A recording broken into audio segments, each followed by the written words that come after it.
Welcome everyone to another coffee tasting. My name is Aaron Taylor and I'm your host. Today we are tasting another small lot coffee by the Starbucks Reserve. This one is called Ecuador Loja. This one is located in the southern regions of Ecuador, and it is just right around the equator, which is really important to the story that we're going to explore today. For those of you guys who are joining me for the first time, welcome. Don't forget to hit that like and subscribe button down below. And for those of you guys returning, welcome back. I greatly appreciate it. And if you haven't had that chance to hit that like and subscribe button down below, hit that like and subscribe button. It helps me build this channel to make it better and to allow me to make more content for you guys. So if you guys enjoy these coffee tastings, please do hit that like button. It really helps it out. So for today's coffee, Ecuador Loja, we're getting notes of candied ginger and with a milk chocolate finish. And so this one's going to be really good. It's going to have those bright spicy notes. That's where that candied ginger comes in. And then with that milk chocolate finish, which is traditional to that Latin American flavor that we get. And then for those of you guys who are joining me for the first time, we like to brew our coffee 3 different ways on this channel to really explore the different flavors that we get from the different coffees and the different brew methods. And so what's happening is we're getting different amounts of sediment, different amounts of oils that impact the flavor of the coffee. And so with the pour over, we're getting more of those bright citrusy flavors. And then with the French press, we're getting more of those sediments. And with those sediments, we're getting more of those milk chocolate flavors. I'm going to grab some more water. I'll be right back, you guys.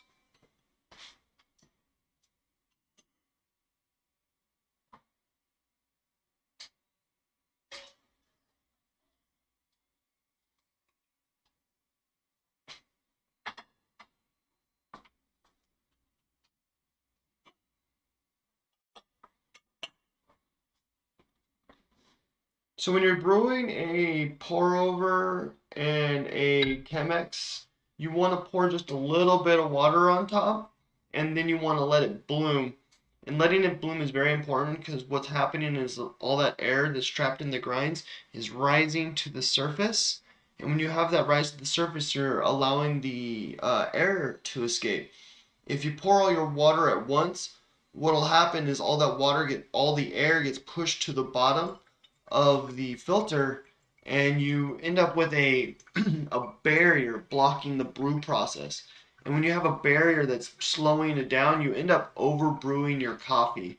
And so it's very important to make sure that you let your coffee bloom.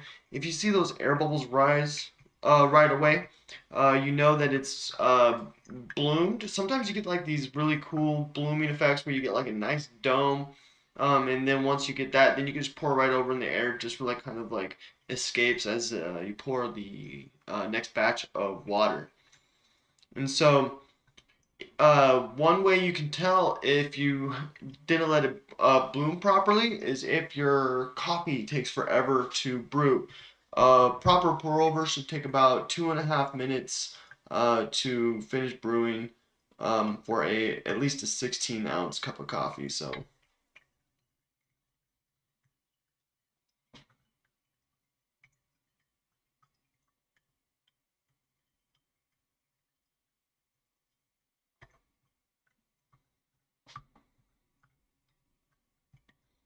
So with the Chemex is going to have a triple paper filter, and that triple paper filter is going to catch a little bit more oils and a little bit more sediments. And because of that, it's going to impact the flavor, make it a much cleaner cup of coffee, and make it easier to drink.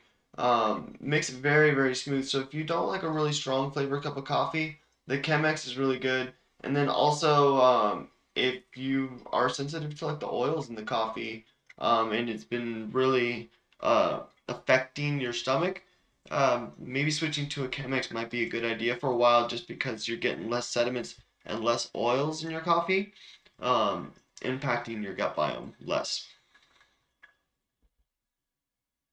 So with this coffee, I'm really excited for this one because we're getting those cocoa notes with the candied ginger. I'm not familiar with the candied ginger notes, so this is going to be somewhat of a newer flavor experience for me, especially with the three different brew methods. Because you know we're typically used to getting the um, those bright citrusy notes or like those bright floral notes with the chocolate. But this one we're getting that subtle spice, that ginger spice.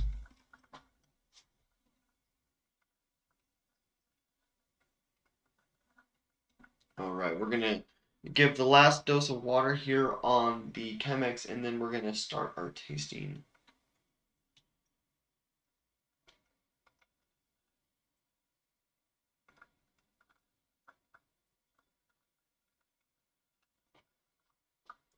And so with the different brew methods, you guys, there really is no best brew method. It's whatever flavor you're looking for. If you're looking for a cup of coffee that has that brings out more of those bright citrusy notes, those bright spicy notes, whatever the bright notes are in the coffee, you definitely want to go for a pour over because you really get those bright notes that the coffee gets. So if it's like candied orange, lemon zest, um, in this case, spiced or candied ginger. And so with the pour over, we're really going to get those candied ginger notes. With the French press, we're going to get like a more of a balanced cup. Those cocoa notes are going to come forward and make it more of a balanced cup. And then with the Chemex, we're going to get a similar cup of coffee to the French press, but it's going to be much more tame in flavor because we're getting more of those sediments and more of those oils being filtered out. All right, so let's go ahead and taste the pour over while we wait for that Chemex to finish. So immediately when I smell the pour over, we're definitely getting those bright spicy notes with a little bit of that tame cocoa flavor coming right off. Very interesting scent.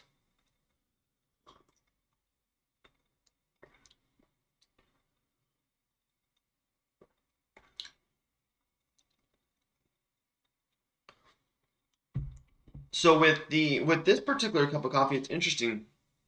We're definitely getting that candy ginger flavor. It's not as spicy as I was anticipating.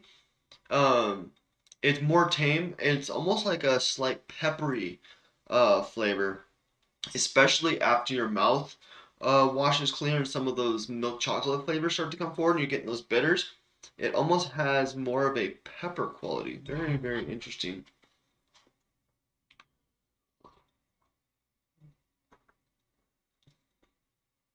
Yeah, you definitely get those that subtle spice on bright notes on the sides of your tongue right at the beginning. Very, very subtle. Then those milk chocolate notes start to come forward, and it starts to get like more of a pepper quality. So I think this would be really good with a steak, just because of the flavor notes that we're getting. That would pair really well with like a any kind of steak with steak seasoning. That would pair well with those that candied ginger flavor. All right, so let's plunge this guy.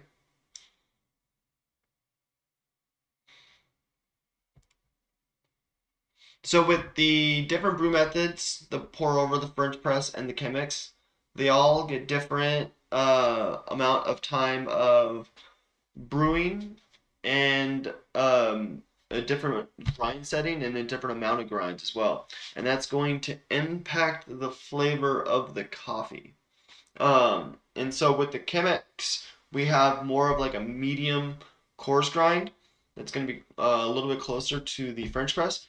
And with the pour over, we have like a more of a medium, just straight up medium grind, closer to the finer side. And with the French press, it's a really coarse grind. And uh, this is a full immersion cup of coffee. So even though we have a coarser grind, which has less surface area, it comes into contact with the water much longer. So it allows for that less surface area to interact with the water more, allowing us to get those flavors. All right.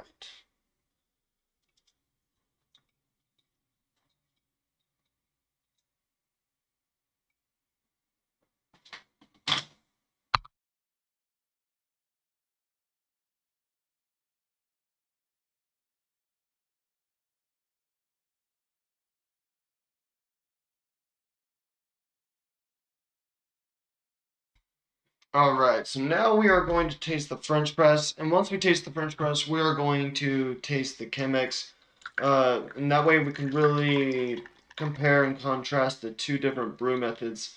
So with both of these, we're going to get more of a balanced cup of coffee. So and then what I mean by balance with the pour over, we got more of those bright spiced ginger notes at the very beginning, and then that milk chocolate flavor came out towards the end. With this, we're gonna really get those milk chocolate flavors at the beginning with that spiced ginger notes, spiced ginger notes.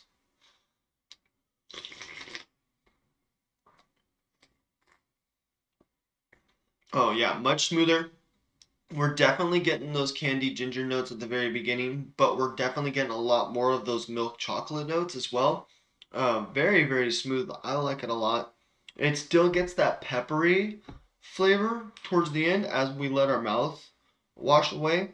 So I think this would be like perfect for a dinner coffee. Any kind of dinner that you're having, I think the Ecuador Loja would be excellent if you're drinking coffee at dinner time. I know I would. I'll drink a cup of coffee and then take a nap, So,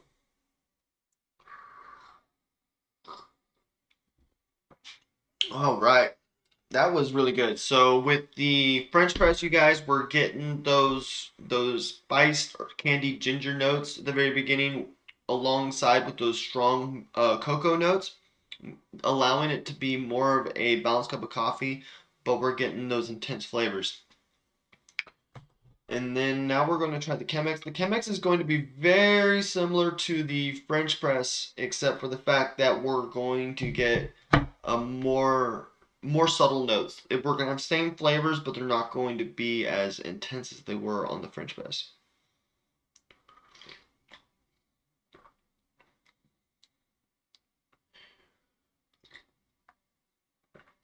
Oh yeah.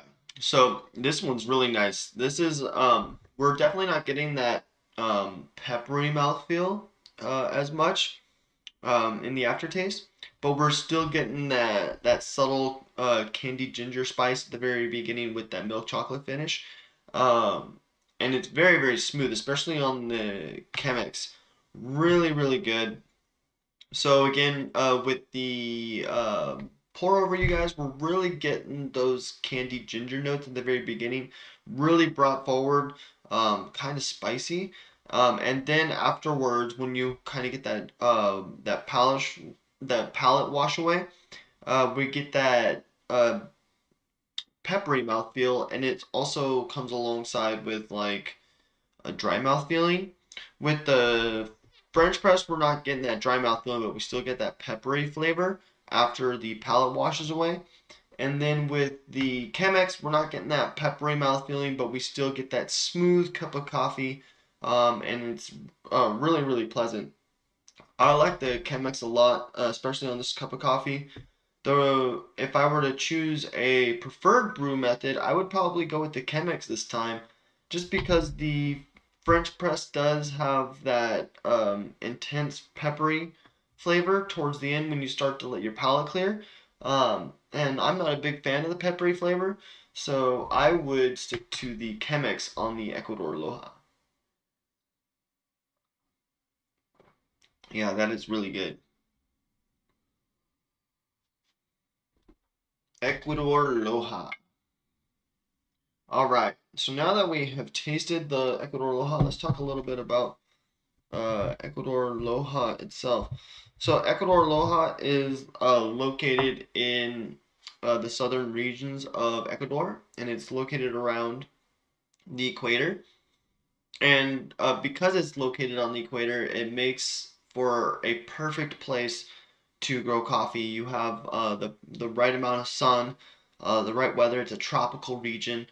Um, the perfect seasons as well. And then you also have like the volcanic soil and the lush flora all around, creating the perfect nitrogen-rich soil to grow coffee. So that's what makes the Ecuador Loja so awesome is the fact that its placement in the world makes it for the one of the best places to grow such an excellent, robust flavored cup of coffee. And then we're going to learn a little bit about the city of Loja. Loja is in the southern part of Ecuador and is known for the country's cultural capital for its music. So they have like this theater of music, and they have a clock tower where instruments are displayed at the base, and it's let's see, what is it called? They call it the Torre de Reloj,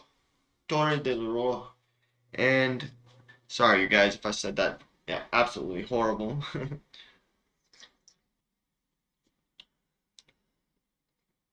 But yeah, so they have wooden balconies and places for people to view people who are performing as musician artists and stuff like that. And so this city is known for its heavy music culture. Um, and that's really important to share that, like, that when we drink our coffee, we learn a little bit about the people who grow our coffee and learn a little bit about their culture.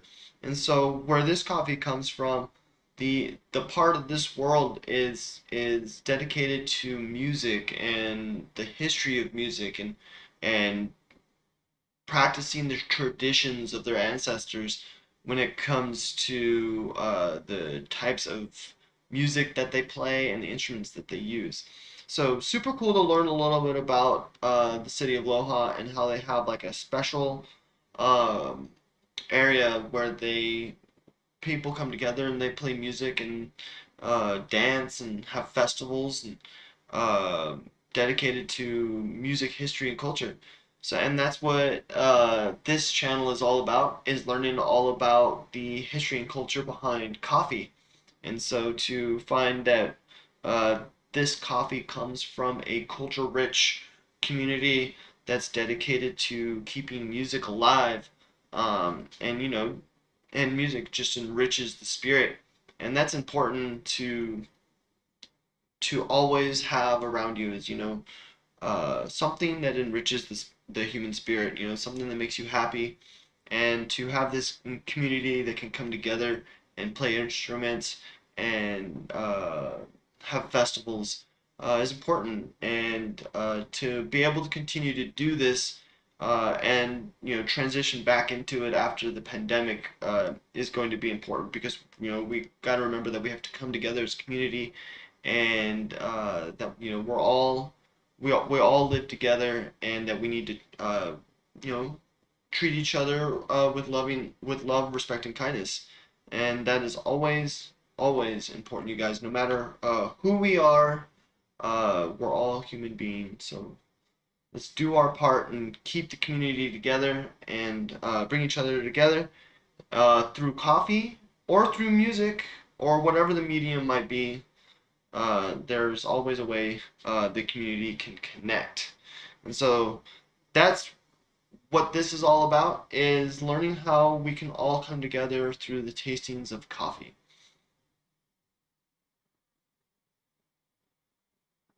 So Ecuador Loja, grown on the slopes of a volcano near the equator. So we're getting that sun, rich, volcanic, nitrogen-rich soil, uh, able to produce that lush, robust flavors for us. Really good cup of coffee, you guys.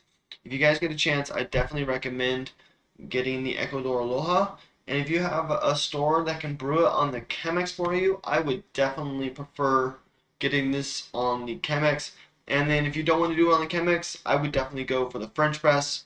But yeah, you guys, thanks for joining today's coffee tasting. I hope you guys enjoyed learning a little bit about Ecuador Aloha, a little bit about their traditions and their culture, and how it's dedicated around music. So thanks again for joining, you guys. Don't forget to hit the like and subscribe button down below. I will see you guys this Tuesday as we explore one of the local coffee shops called the Lighthouse, and they actually source their beans from a local roaster in the high desert in Joshua Tree.